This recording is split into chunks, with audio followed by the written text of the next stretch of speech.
Na ripoti kutokea mkoa Kaskazini, na hapa tulipo ni katika kijiji Chaani. Wananchi wa kijiji hiki kwa muda mrefu wamekuwa na changamoto ya maji safi na salama, ambapo leo hii mradi wa maji salama unafadhiliwa na China chini ya mpango wa kudhibiti kichocho Zanzibar unakwenda kuzindua kisima cha maji katika jimbo hili, ambapo visima vingine zaidi vinakwenda kujengwa katika jimbo hili ili kuondoa changamoto hizo. Mradi huo umezinduliwa na naibu waziri wa fedha Zanzibar, na hapa wananchi, mwakilishi wa jimbo hili Juma Usonge pamoja na naibu waziri wanazungumza mara baada ya uzinduzi wa mpango huo muhimu katika kijiji hiki. Hizi ripoti za Ayo TV, mimi ni Tosatizrey hapa Zanzibar. Sisi katika kijiji chetu cha Mikarafuni tulikuwa tuna shida ya maji sana.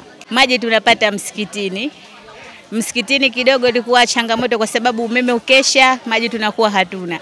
Tukikosa hapo tunaenda kufua mitoni, ndio maana tunapata hicho kichocho.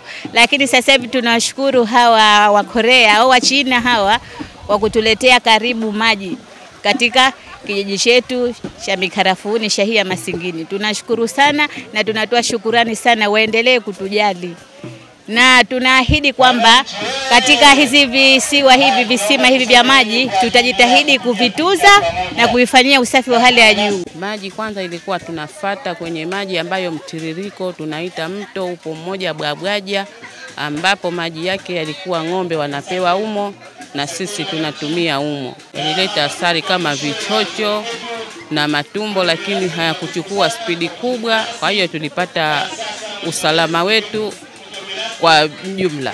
Mradi huu umefaidisha wananchi wapatao 2500 katika vijiji vyote vitatu ambavyo katika shehia tatu tulizozieleza hapo awali. Mradi huu ni hatua muhimu katika kuendeleza jitihada za upatikanaji wa huduma za maji safi na salama kwa kila mwananchi na kutekeleza juhudi za kupunguza athari ya tabia nchi pamoja na athari za magonjwa yatokanayo na maji. Aidha, ni vyema kufahamu kuwa utekelezaji wa miradi hii midogo ni mpango wa serikali yetu katika hatua ya kutatua changamoto za maji nchini kote. Niwapongeze sana Wizara ya Maji, Nishati na Madini kwa kuendelea kutekeleza mpango huu. Swala hili si la wizara hiyo peke yake, bali linahitaji ushirikiano wa karibu kati ya serikali na wadau mbalimbali wa ndani na nje ya nchi na wananchi kwa ujumla wake. Tulifungua mradi huu wa maji. Mradi huu umeshirikisha shehia tatu. Shehia hii ya Masingini ambao kwenye kijiji cha Mikarafuni, lakini pia shehia ya Kikobweni, lakini pia shehia ya Kinyasini kwenye maeneo ya Mimoni.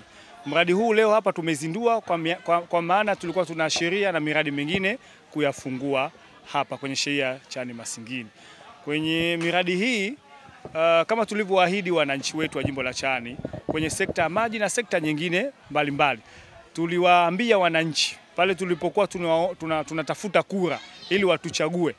Tuliwaambia kwenye sekta ya maji tutahakikisha jimbo la Chaani mpaka ifikapo 2030 tatizo la maji inabakia kama historia kwenye jimbo la Chaani.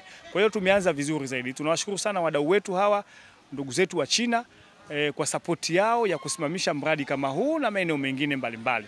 Lakini ipo miradi mingine mbalimbali ambayo tayari tumeshaiandika na tunategemea hivi karibuni tutakutana na wenzetu Wizara ya Maji ili kuwaambia kwenye eneo letu la jimbo la Chaani kwenye shehia zote wapi kuna changamoto ya maji. Nao kama serikali ni namna gani wanaweza tukasaidiana kwa pamoja ili kuondoa changamoto hii ya maji kwenye jimbo letu la Chaani.